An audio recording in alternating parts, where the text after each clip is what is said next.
Qubee afaan Oromoo gurguddaa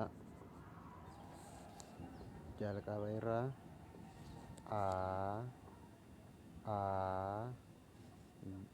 Ba, Ba, Ca, Ca, Da, Da, E, Fa, Fa, Ga, Ga, Ha, Ha, I, Ja, Ja, Kha, Kha, La, La, Ma, Ma, Na, Na, O, Pa, Pa, Ka, Ka, Ra, Ra, Sa, Sa, Tha, Tha, U,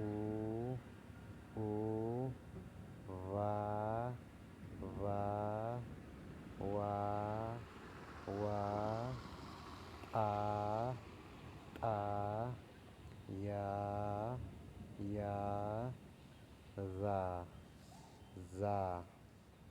Okay. Qubee afaan Oromoo isa xixiqqaa.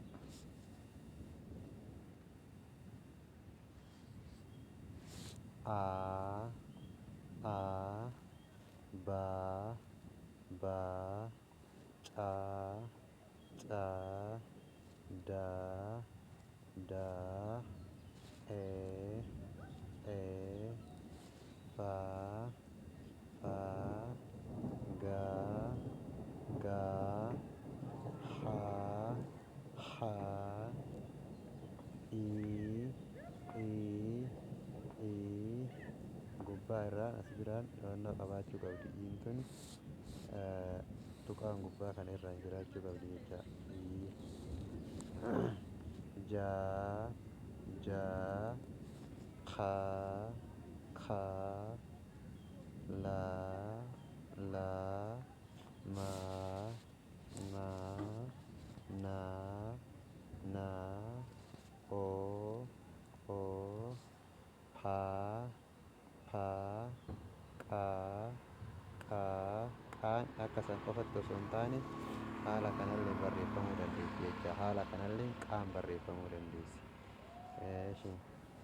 Raa, Raa, dhagaa jirtanii raadha jecha ishiin kun. Raan bifa kamiinuu barraa'uu dandeessi jechuudha. Raan haala kanaan barraa'uu dandeessi.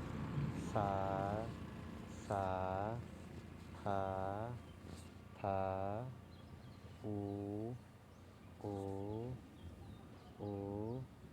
Vaa, Vaa, Waa, Waa, Xaa, Xaa, Yaa, Yaa, Zaa.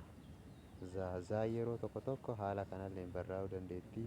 Haala kanalleen barraa'uu dandeetti jechuudha. Yaan xiqqoon jecha haala kana sadiinuu barraa'uu dandeessi. Akka isin wal jalaa hin dhoofne jecha ishimaa. Isiin asitti iidhaa gubbaa kanarraan tuqaa qabdi jecha irraa wanti ta'e wayii nafi kana fakkaata.